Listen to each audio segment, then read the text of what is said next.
नमस्कार विद्यार्थियों, स्वागत है आप सभी का हमारे आपके YouTube चैनल में। ये जो वीडियो है ये क्लास 12 के लिए श्री हनुमान बालिका उच्च माध्यमिक विद्यालय की तरफ से मैं निखिल सोनी द्वारा प्रसारित की जा रही है। भौतिक विभाग श्री हनुमान बालिका उच्च माध्यमिक विद्यालय फिजिक्स फैकल्टी।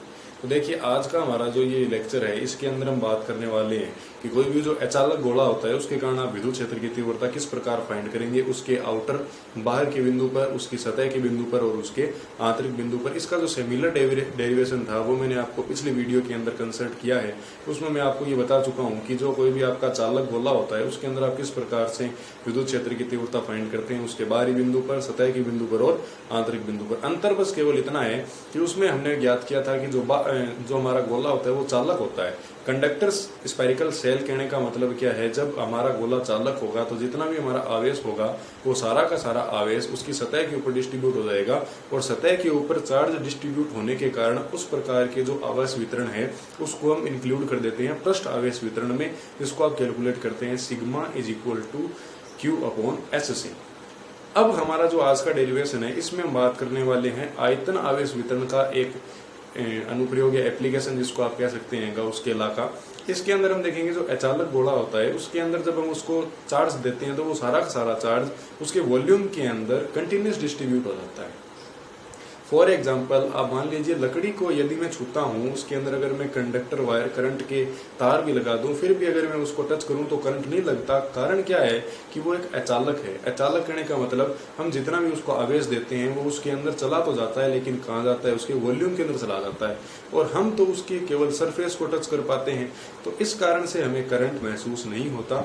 उसी प्रकार की जो कंडीशन है वो आज के हमारे डेरिवेशन के अंदर होगी। इसके अंदर क्या होगा, जब हम किसी अचालक गोलीय कोष को नॉन कंडक्टर या इंसुलेटर स्फेरिकल सेल को यदि मैं चार्ज देता हूं तो वो सारा का सारा आवेश उसके वॉल्यूम के अंदर कंटिन्यूस और यूनिफॉर्मली डिस्ट्रीब्यूट हो जाता है, जिसको हम इंक्लूड करते हैं हमारे आयतन आवेश वितरण rho is equal to Q upon V के अंदर। और वी होता है उस गोलीय चालक का आयतन 4/3 पाई आर क्यूब, और आर डिपेंड करता है हम कौन से बिंदु के ऊपर विद्युत क्षेत्र की तीव्रता ज्ञात कर रहे हैं। तो चलिए आज का ये वीडियो स्टार्ट करते हैं। देखिए, मैंने यहाँ पर जिस प्रकार से ये ड्राइंग ड्रॉ कर रखी है इसके अंदर आप देख सकते हैं कि ये हमारा एक अचालक गोला है। ये मैंने लिखा है अचालक गोलीय कोष के कारण विद्युत क्षेत्र की तीव्रता। देखिए, हमारा अचालक गोला है, मैंने इसको आवेश दिया प्लस क्यू, तो वो सारा का सारा डिस्ट्रीब्यूट हो गया इसके इंटरनल वॉल्यूम के अंदर, जो आयतन कितना है, वी है। सबसे पहले हम क्या करेंगे कि इस अचालक गोले के कारण इसके बाहर के बिंदु P पर विद्युत क्षेत्र की तीव्रता ज्ञात करेंगे। इस पर विद्युत क्षेत्र की तीव्रता ज्ञात करने के लिए आपको O और P के बीच की दूरी पता होनी चाहिए, तो वो मैंने मान ली कैपिटल R है। अब हमें इस पर लगाना है गाउस का नियम। तो गाउस का नियम केवल बंद पृष्ठ के लिए एप्लीकेबल होगा, वो हम यहाँ पर अप्लाई करने के लिए इस बिंदु P को सतह पर लेते हुए कैपिटल R त्रिज्या की वृत्तीय या गोलीय कोष की परिकल्पना करते हैं, जो इस वाले गोलीय कोष का सेकेंद्रीय होता है। सेकेंद्रीय कहने का मतलब जिनका केंद्र या सेंटर पॉइंट ओरिजिन एक ही है। तो मैं इसको क्या करता हूँ, इस प्रकार मैंने डॉटेड करके दिखा रखा है। अभी पूरा इसको क्लियर करके वापस बताऊंगा डेरिवेशन के साथ में। तो इसके अंदर विद्युत क्षेत्र की तीव्रता कैलकुलेट करेंगे, ये आपका केस फर्स्ट होगा। उसके बाद में मान लेते हैं ये बिंदु इसकी सरफेस के ऊपर आ जाता है, तो ये आपका केस सेकंड होगा। जिस प्रकार मैंने पिछले लेक्चर 8 के अंदर बताया था, अगर आपने वो वीडियो नहीं देखा है तो आप उसको जाकर प्लेलिस्ट में देख सकते हैं। इससे पहले मैंने फर्स्ट चैप्टर के भी 8 से 9 लेक्चर अपडेट किए हैं, और ये भी हमारा चैप्टर का आज हमारा डेरिवेशन का लास्ट वीडियो है। इसके अगला जो वीडियो आएगा वो हमारा लास्ट होगा, जिसके अंदर मैं आपको न्यूमेरिकल से संबंधित प्रॉब्लम को किस प्रकार से सॉल्व करते हैं वो बताने जाऊंगा। तो उसके अंदर देखिए, ये जो हमारा पार्ट 2 है इसके अंदर हम देखते हैं कि जब ये पॉइंट P इसके सरफेस के ऊपर आ जाता है तो हम इलेक्ट्रिक फील्ड की इंटेंसिटी बड़े इजीली कैलकुलेट कर पाते हैं, क्योंकि इससे जो फॉर्मूला प्राप्त होगा उसके अंदर मैं क्या कर दूंगा, capital R is equal to small r रख के इजीली फाइंड कर लूंगा। थोड़ी प्रॉब्लम अराइज तब होगी कि जब ये पॉइंट P तीसरी कंडीशन के अंदर इस गोलीय कोष के अंदर आ जाएगा। तो अंदर आने के बाद मैं आपको अगर बताना चाहूँ तो हम यहाँ पर अगर गाउस का नियम अप्लाई करेंगे तो यहाँ पर मैं क्या करूंगा, एक अन्य गोलीय कोष की परिकल्पना करूंगा, और ये वाला यहाँ पर जो R होगा, in this case that the capital R is less than in comparison of small r, then इस कंडीशन के अंदर हम नया रो या हमारा जो वॉल्यूम चार्ज इंटीग्रेशन है उसको फाइंड करेंगे। चलिए देखते हैं किस प्रकार। तो सबसे पहला पॉइंट मैं आपको बताता हूं कि जब बिंदु P इस गोलीय कोष के बाहर हो तो इसके आउटर पॉइंट के ऊपर आप किस प्रकार से इलेक्ट्रिक फील्ड इंटेंसिटी फाइंड करते हैं। एक बार इसको मैं पूरा का पूरा क्लियर कर देता हूं तो सारी चीजें आपके लिए इजी हो जाएगी।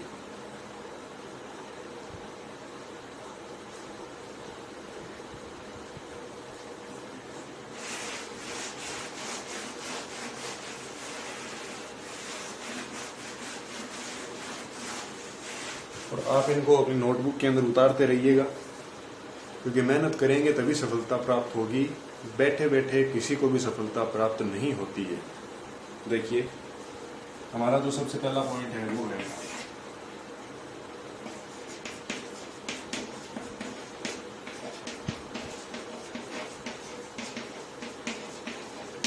अचालक गोलीय कोष के बाहर ई कहने का मतलब इलेक्ट्रिक फील्ड इंटेंसिटी, इतना तो आप समझते ही होंगे क्योंकि हमने 2 चैप्टर हमारे पूरे होने वाले हैं। देखिए मैं यहाँ पर ये वाला इसका सेंटर पॉइंट O है और O से यहाँ तक की जो पॉइंट है इसको मैं कह रहा हूँ स्मॉल r, बार का बिंदु P है, इस पर देन इसकी जो रेडियस है वो कैपिटल R, इस पर मुझे विद्युत क्षेत्र की तीव्रता ज्ञात करनी है और इसके वॉल्यूम के अंदर चार्ज डिस्ट्रीब्यूट कर दिया है मैंने प्लस का Q, तो इसमें जो आपका सिग्मा Q है वो कितना हो जाएगा। और मैंने अभी आपको यहाँ पर एक इक्वेशन नंबर 1 लिख के दिखाई थी, मेरे को याद आ रहा है कि यहाँ पर जो मैंने इक्वेशन 1 बताई थी उसमें मैंने आपको बताया था कि जो रो होता है उसको आप कितना लिखते हैं Q/V लिखते हैं, और जो V होगा आपने गोला कौन सा माना है, ये वाला छोटा हमारा। देखिए आवेश घनत्व है तो जिस गोले के अंदर आवेश वितरित है उसी का घनत्व कैलकुलेट करना है। इस गोले के अंदर आवेश वितरित है जिसकी रेडियस कितनी है स्मॉल r है, तो इसका जो वॉल्यूम हो जाएगा, इसका जो वॉल्यूम होगा वो कितना होगा 4/3 पाई r क्यूब। ये वाली वैल्यू मैं अगर इसमें के अंदर पुट कर दूंगा तो आपको जो रो की वैल्यू है वो कितनी मिल जाएगी। यहाँ पर लिख देता हूँ, देखिए मैं ये आवेश घनत्व की परिभाषा से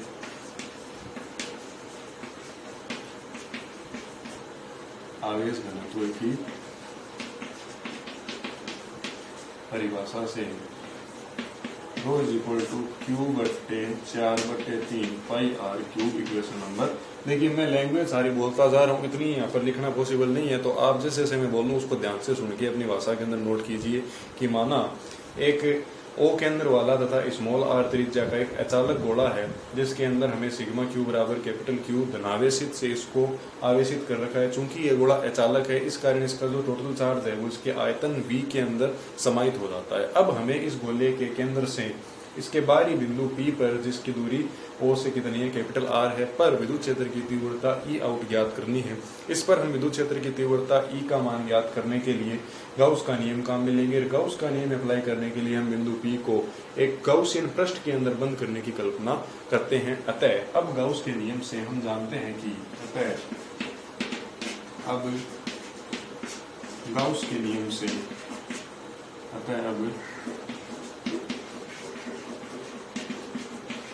गाउस के नियम से हम जानते हैं कि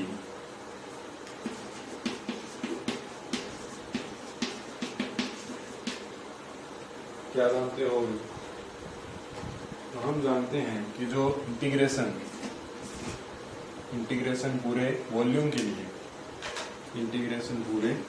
लिए E.ds होता है वो किसके बराबर होता है सिग्मा Q/ε0 इक्वेशन नंबर 2 दे देता हूँ। अब यहाँ पर जो इसका जो हमने क्षेत्रफल ds लिया है, इलेक्ट्रिक फील्ड इस डायरेक्शन में ds इस डायरेक्शन के अंदर, दोनों के बीच में थीटा कितना हो गया 0 हो गया। वेरी इजीली आप समझ सकते हैं। तो देखिए जो इसका v है इसको आप लिख देंगे E.ds cos theta is equal to sigma Q/ε0। कुल आवेश इसके अंदर कितना दिया हुआ है Q है, तो इसको सिंपली मैं क्या लिख देता हूँ Q/ε0 लिख सकता हूँ, कोई प्रॉब्लम नहीं होनी चाहिए। थीटा बराबर जब आप यहाँ पर 0 पुट करेंगे, थीटा बराबर 0 then cos 0 is equal to 1। तो ये वाली वैल्यू जैसे ही आप पुट करते हैं तो आपको मिलता है E.ds इज इक्वल टू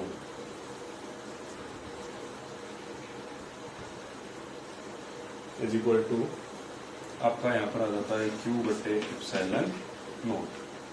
ये आपकी आ जाती है। चलिए इसको मैं आगे सोल्व करके फर्दर ही बाद में इसको इक्वेशन हम नाम दे दूंगा। तो थोड़ा कैमरा यहाँ पे हम रोटेट कर लेते हैं थोड़ी इस जगह में, साइड जगह पर।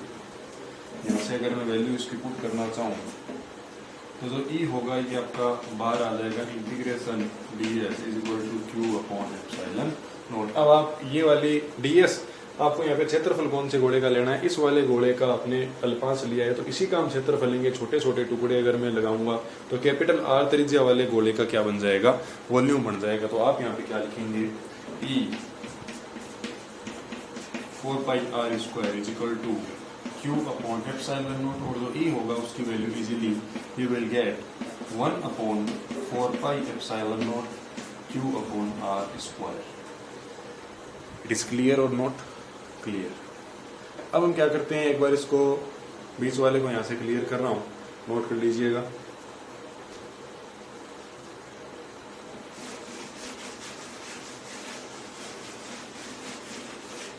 देखिए अब हम यहाँ पे फंडामेंटल काम में लेंगे हमारा आवेश घनत्व वाला।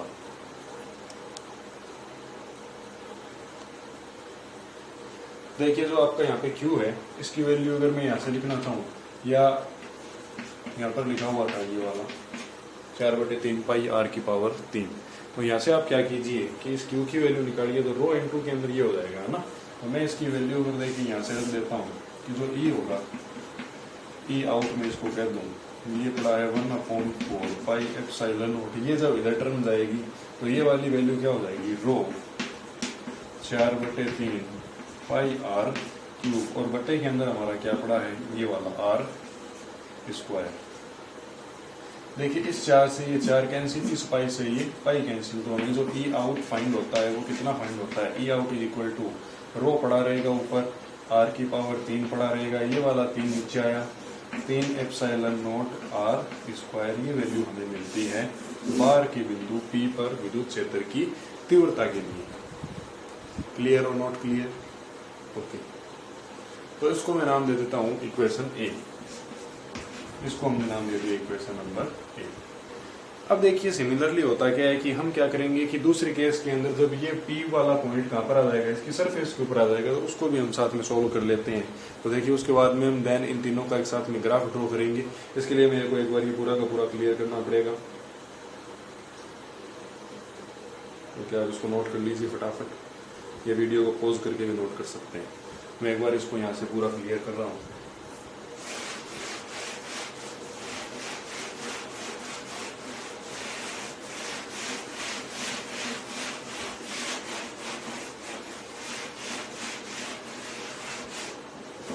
ओके फाइन,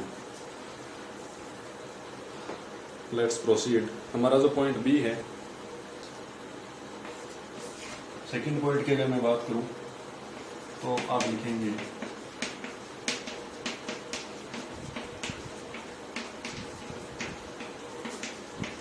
अचालक गोले की सतह पर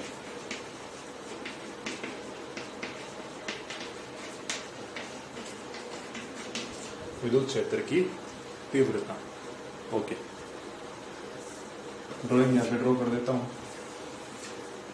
पहले वाला जो था उसके अंदर थोड़ा आपको मैं याद दिला दूं, हमें जो वैल्यू प्राप्त हुई थी वो कितनी थी, ई आउट इज इक्वल टू 4π से 4π कैंसिल हुआ था, ऊपर कितना आया था, रो आया था। उसके बाद में याद कीजिए हमने इसके अंदर आवेश घनत्व काम में लिया था। आवेश घनत्व का मतलब इन साइड वाला हमारे पास वैल्यू थी, तो उसके अंदर हमारी जो वैल्यू थी वो कितनी आई थी, रो r की पावर 3 थी, ऊपर r की पावर कितनी थी हमारे पास, 3 थी, रो स्मॉल r की पावर कितनी थी, 3 थी, 4 से 4 कैंसिल हुआ, पाई से पाई कैंसिल हुआ, नीचे कितना आया था 3 एप्सिलॉन नॉट। क्षेत्रफल हमने कौन सा लिया था, आउटसाइड वाले का लिया था, तो हमें क्या मिला था, r² मिला था। ये आपको याद रखना है, इसको मैं इक्वेशन नंबर ए नाम दिया था इन प्रीवियस या हमारे लास्ट स्लाइड के अंदर। वही गोला है सेम पॉइंट O, यहाँ से लेके यहाँ तक की डिस्टेंस। और ये वाली कंडीशन कब थी, जब जो कैपिटल R था, capital R was greater then in comparison of small r। Capital R बड़ा था because the point P was outside of the insulator conductor, insulator spherical shell, इस गोले के बाहर था। तो हम क्या करेंगे, इसको चार्ज से डिस्ट्रीब्यूट कर देंगे। अब जो बिंदु P है वो कहाँ गया है बच्चों, इस पॉइंट पे आ गया है, और जो रेडियस है वो कहाँ है, R है। इस पर जो अल्पांश है वो कितना है, ds है, इलेक्ट्रिक फील्ड इंटेंसिटी, और इन दोनों के बीच में angle is equal to 0 degree.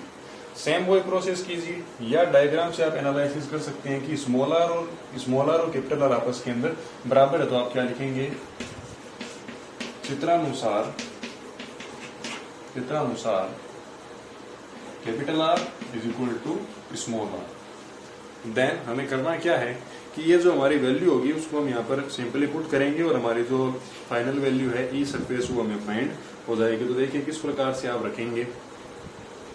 इस वाले r की जगह मैं क्या कर दूंगा, स्मॉल r पुट करूंगा। तो देखिए हमें क्या मिलेगा, इसको मैं देता हूँ समीकरण नंबर बी। तो आप लिखेंगे by equation A and B. Okay, value put करते हैं, वैल्यू पुट करते हैं। तो ये भाई वैल्यू पुट कर देते हैं, रखो वैल्यू ई सरफेस कितना रो, इसकी जगह में रखूंगा, ये तो हमारा ऐसे पढ़ा रहने देते हैं, इसको मत करते हैं, बट्टे के अंदर 3 एप्सिलॉन नॉट, ये जो कैपिटल आर है ना इसकी जगह कितना कर दो, स्मॉल आर कर दो, क्योंकि ये तो इसके बराबर हुआ। ठीक है, ये दोनों आपस के अंदर कटेंगे तो हमें क्या मिल जाएगा, रो आर बटे 3 एप्सिलॉन नॉट, जो किसको बताता है, ई सतह को बताता है।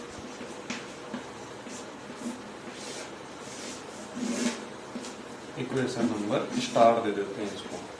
तो इक्वेशन स्टार क्या मिली, ई सतह बराबर रो आर बटे 3 एप्सिलॉन नॉट। ठीक है, ओके। अब जो तीसरा पॉइंट है वो मैं आपके सामने अभी कंसल्ट करूंगा, इसको एक बार क्लियर करना पड़ेगा डायग्राम के साथ में।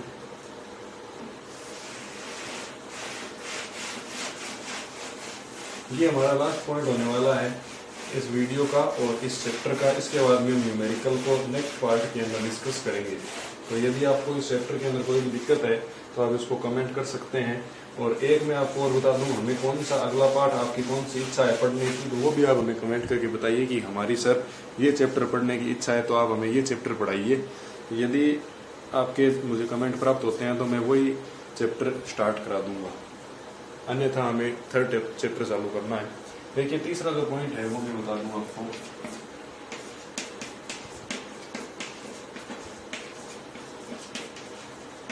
गोले के अंदर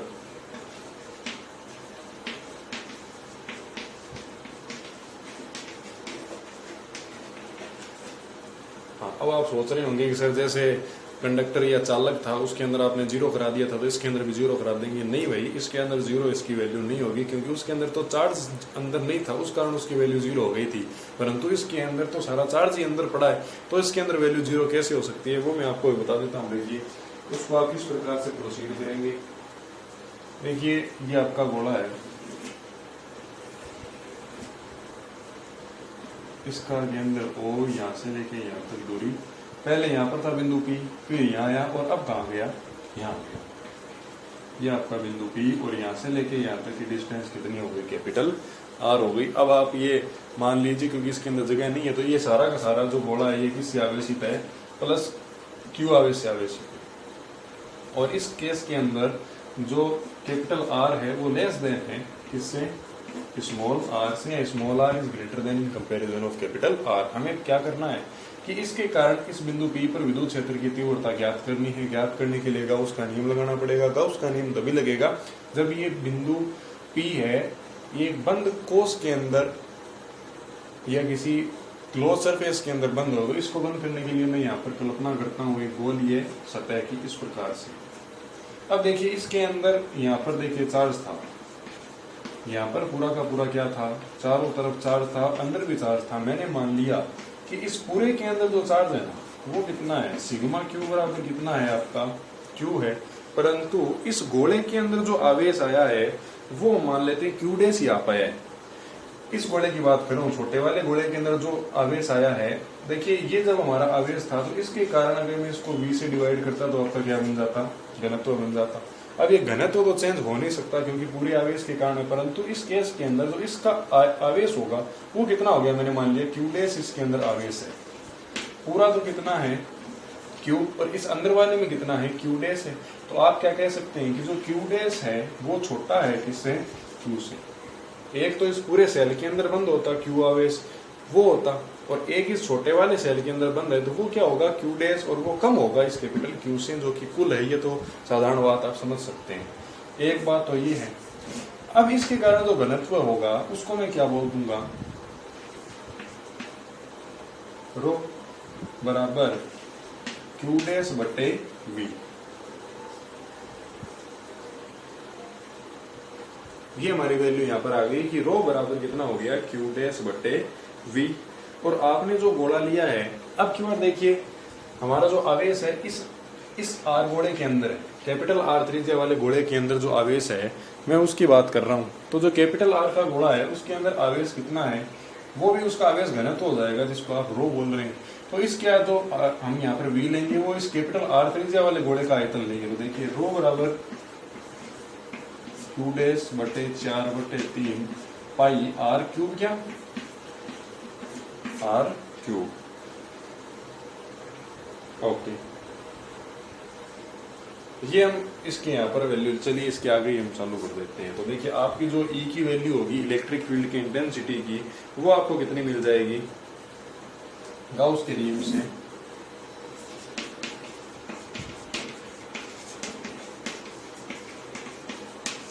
गाउस के नियम से दिख रहा है ना,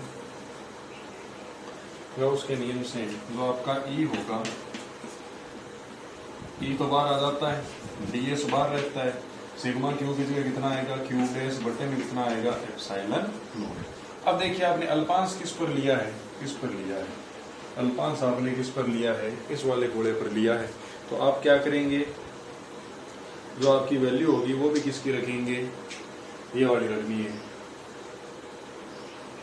इसका जो क्षेत्रफल होगा वो कितना हो जाएगा 4 पाई आर स्क्वायर। तो ई जिस पर अल्पांश उसी का क्षेत्रफल 4 पाई आर स्क्वायर बराबर क्यू बटे एप्सिलॉन नॉट। अब आप क्या करें कि ये जो क्यू है इसकी वैल्यू यहाँ पर, सॉरी यहाँ पर क्यू डैश है, इस क्यू डैश की वैल्यू यहाँ से पुट करेंगे। तो देखिए क्यू डैश बराबर रो 4/3 पाई आर की पावर 3, ये यहाँ पर चल रही थी।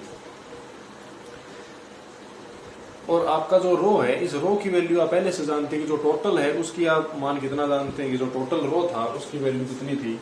और यहाँ से मैं लिख दूं कि जो रो है, रो बराबर आप जानते हैं क्यू बटे 4/3 पाई आर स्मॉल क्यू। हमने सबसे पहले इक्वेशन नंबर दी थी उस वाली से। तो ये वैल्यू जब आप यहाँ पे पुट करेंगे तो देखिए आपको क्या मिलेगा, क्यू डैश बराबर इस रो की वैल्यू यहाँ पर पुट करूँ तो क्यू 4/3 पाई आर क्यूब, और यहाँ पर क्या मिल जाएगा 4/3 पाई आर ये वाली क्यूब।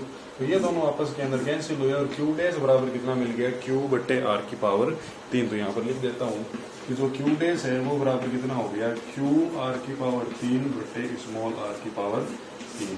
तो ये वाली क्यू डैश की वैल्यू हम यहाँ पर पुट करेंगे। तो देखिए हमें कितना मिला, E 4 pi R square is equal to Q dash कितना है आपका क्यू आर की पावर 3 बट्टे एप्सिलॉन नॉट पड़ा है वो वाली आर की पावर 3। इस आर क्यूब से ये आर स्क्वायर कैंसिल, एक आर यहाँ पर पड़ा रह गया शेष। तो आपका जो ई होगा इन वो कितना मिलेगा, मैं यहाँ पर लिख के बता देता हूँ 1/4 pi epsilon not Q R बट्टे आर की पावर 3। ये आपकी वैल्यू निकल कर आ जाती है। तो एक बार मैं आपको वापस थोड़ा बता दूं, मैंने पहले ही बताया था कि इसके अंदर थोड़ी आपको ट्रिक याद रखनी पड़ेगी। देखिए सबसे पहले मैं आपको अगर बताना चाहूँ तो इसमें हुआ क्या कि आप क्या करते हैं कि गोला लेते हैं, इसके आंतरिक बिंदु पर विद्युत क्षेत्र की तीव्रता ज्ञात करने का प्रयास करते हैं गाउस के नियम से। गाउस के नियम को एप्लीकेबल करने के लिए हम इसके ऊपर एक कैपिटल आर त्रिज्या जो कि छोटी है इस स्मॉल आर से, क्योंकि स्मॉल आर यहाँ से लेकर यहाँ तक आउटर सेल तक है और जो कैपिटल आर है वो इस आंतरिक सेल तक है, तो कैपिटल आर छोटी होगी स्मॉल आर से। इसके अंदर हम विद्युत क्षेत्र की तीव्रता ज्ञात करने के लिए गाउस के नियम को लगाने हेतु यहाँ पर एक बंद गोलीय पृष्ठ की परिकल्पना इस प्रकार करते हैं कि जो बिंदु P है वो इसकी सतह के ऊपर रहे। अब आप ध्यान से देख सकते हैं कि एक तो इस पूरे गोले के अंदर आवेश कितना है Q, एक इस छोटे गोले के अंदर आवेश कितना है Q डैश। तो ये जो Q डैश है इसकी वैल्यू डिफरेंट होगी और कम होगी इस Q से। तो हमने लिख दिया Q dash is less then in comparison of Q। अब इसके कारण जो आवेश घनत्व होगा वो भी कुछ ना कुछ अलग होगा, तो वो हम ज्ञात करते हैं। तो रो बराबर Q डैश बटे V, क्योंकि रो बराबर Q बटे V होता है आप जानते हैं, लेकिन इसके अंदर आवेश कितना है Q डैश, तो रो बराबर Q डैश बटे V। और v का मान किस कारण आएगा, कौन से घोड़े की आप बात कर रहे हो जिसमें आप आवेश घनत्व ज्ञात कर रहे हो, तो हम इस छोटे वाले घोड़े के अंदर आवेश घनत्व ज्ञात करना चाहते हैं। तो इसी का आयतन हमने रख दिया, तो वो कितना आ गया 4/3 पाई आर क्यूब। आर क्यूब बड़ा कैसे आया, कैपिटल आर आया, क्योंकि ये वाला डिस्टेंस है ये हमें ज्ञात करनी है। हमने ऐसे क्यू डैश की वैल्यू निकाली, क्यू डैश बराबर इसको इधर भेजा दो रो 4/3 पाई आर क्यूब। ये हम क्यों कर रहे हैं, ये हम इसलिए कर रहे हैं क्योंकि जब हम यहाँ पे गाउस का नियम एप्लीकेबल करेंगे तो गाउस के नियम से ई ds बराबर कितना आएगा क्यू बटे एप्सिलॉन नॉट। इस घोड़े के अंदर कितना आवेश है, क्यू डैश है, तो हम यहाँ पर क्या लिखेंगे क्यू डैश बटे एप्सिलॉन नॉट। तो इस क्यू डैश की वैल्यू हमें फाइंड करनी है, उसके लिए हम इसको यहाँ पर पहले निकाल के रख रहे हैं। तो देखिए हमने जो सबसे पहले डेरिवेशन किया था उसके अंदर हमने रो की वैल्यू फाइंड की थी, वो कितनी आई थी 4/3 सॉरी क्यू बटे 4/3 पाई आर क्यूब। अब सबसे पहला जो पॉइंट था यहाँ पर, ये तीसरा है, इससे पहले जो हमने आउटर सेल के ऊपर निकाला था उस पर हम विद्युत क्षेत्र की तीव्रता की बात कर रहे थे, तो उसमें मैंने आपको ये बता दिया था। तो उसके लिए आप क्या करें, इस रो की वैल्यू यहाँ पर पुट करें क्यू बटे 4/3 पाई आर क्यूब, और ये यहाँ पर 4/3 पाई आर क्यूब पड़ा है, ये कैपिटल आर है, ये स्मॉल आर है। 4/3 से 4/3 कैंसिल हो गया, इस पाई से ये पाई कैंसिल हो गया, तो यहाँ पर बच गया क्यू बटे आर की पावर 3 और ऊपर रह गया कैपिटल आर की पावर 3। तो इनको मल्टीप्लाई सिंपल करके हमें लिख दिया Q dash is equal to Q R की पावर 3 बटे स्मॉल आर की पावर 3। तो ये क्यू डैश की वैल्यू जो फाइनली इसके अंदर पुट करेंगे तो आपको ये पता चलेगा कि ई ये जो एस था ds जिस पर आपने अल्पांश लिया, तो मैंने इस वाले गोले के ऊपर अल्पांश लिया जिसकी रेडियस कितनी कैपिटल आर, तो इसका हमने एरिया यहाँ पर पुट कर दिया E 4 pi capital R square is equal to Q dash. इसके अंदर आवेश कितना क्यू डैश अपॉन निर्वात की विद्युतशीलता एप्सिलॉन नॉट, ये एप्सिलॉन नॉट हो गया। इस क्यू डैश की वैल्यू हमने पुट करी क्यू आर की पावर 3 बटे स्मॉल आर की पावर 3, क्यू आर की पावर 3 बटे स्मॉल आर की पावर 3 एप्सिलॉन नॉट यहाँ पर पड़ा। इस आर स्क्वायर से ये आर की पावर 3 कैंसिल हुआ, तो एक आर यहाँ पर बच गया, क्यू आर की पावर 3 यहाँ पर पड़ा, ये 4 पाई इधर आया तो ये बन गया 4 पाई एप्सिलॉन नॉट और ऊपर आ गया 1। तो ये हमारी आज की वीडियो थी। मैं आशा करता हूँ कि आप सभी को ये वीडियो पसंद आई होगी और हमारे चैनल से जुड़े रहें, वीडियो को देखते रहें, चैनल को सब्सक्राइब करके शेयर कर दें। धन्यवाद दोस्तों, जय हिंद जय भारत।